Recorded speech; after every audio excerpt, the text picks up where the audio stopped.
صباح الأمل، صباح الأمان. أدينا مشينا ورجعنا تاني. هنبدأ معاكم في أولى حلقات برنامج الإرادة. كل يوم تلات هيتذاع على قناة أسرار وخفايا مكفوفين. مقدمة رقية يوسف. مونتاج صوتي أبو بكر محمد. طيب هنبدأ بقى بإيه؟ هنتكلم عن النهاردة هناخد شخصيات اللي أثرت في المجتمع وكان عندهم إعاقات. يعني كانوا عندهم إعاقات بصرية، إعاقات ذهنية، كانوا من ذوي الاحتياجات الخاصة، كانوا أبطال الإرادة.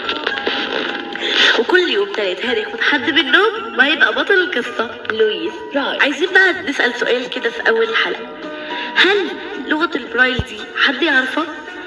طب حد يعرف مين اللي اخترع اللغة؟ طب هل اللي اخترع اللغة ده حد كفيف ولا حد مبصر؟ هنعرف التفاصيل دي كلها. لويس برايل كان بطل مختلف جدا ومميز جدا، كان متميز بخفة الدم والذكاء وكان محبوب من كل الناس.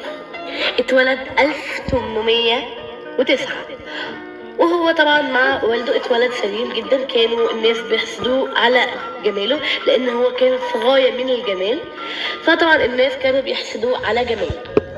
وهو عنده 3 سنين كان في يوم من الايام وهو عنده 3 سنين راح مع والده محل السروج. طبعا يا جماعه الناس اللي مش عارفه السروج دول ده كان غطا بيتحط على الفرس. فهو راح مع والده، فكان معاه مثقبين كان بيلعب بيهم. فهو بيلعب بيهم وقع اتزحلق والمثقبين دخلوا في عينيه. فللاسف الشديد فقد بصره. طبعا زي ما انا قلت لكم هو كان ذكي وكان محبوب وكان طفل يعني مميز بين القريه بتاعته. فطبعا القريه كلها حزنت عليه. ده كان 1812 3 سنين. فطبعا والده قال يعمل ايه؟ قال ان هو كان طبعا بيتعلم طريقه البرايل بس بالطريقه البارزه، بس كانت الطريقة كبيرة جدا، الحروف كانت صعبة جدا وكانت كبيرة لكن هي كانت بارزة. فطبعا زي ما انا قلت لكم الطفل ده كان قمة في الذكاء. فحاول والده طبعا عشان اقول لكم يا جماعة ان الاهل ليهم دور مهم جدا في حياة ابنهم. طبعا والده راح جاي موديه معهد الموسيقى اللي في باريس، سفره للمكفوفين، معهد للمكفوفين في باريس. تمام. وداه عشان يتعلم الموسيقى، طبعا بجانب ان هو كان بيتعلم القراءة والكتابة. بس القراءة والكتابة كانوا هم 12 نقطة بدل ما هم دلوقتي 6، لا هم 12 نقطة.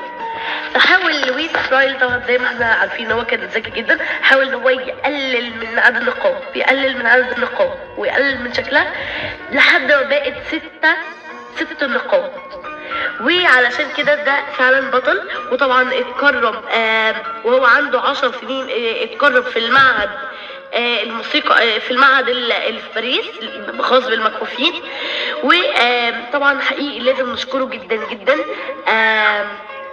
حقيقي هو كان يستحق ده لانه هو غير حياة المكفوفين كلهم، مش حياته هو بس، لا فاحنا طبعا ليه يعني نشكره بجد جدا لانه غير حياة المكفوفين كلهم مش حياته هو بس. هو حقيقي عبقري بجد، كان يستاهل جايزة عظيمة جدا. بحبكم قوي، يا رب يكون الحلقة عجبتكم واستنوني كل يوم 3 مع تقديم رقية يوسف ومونتاج صوتي مع أبو بكر محمد. باي باي.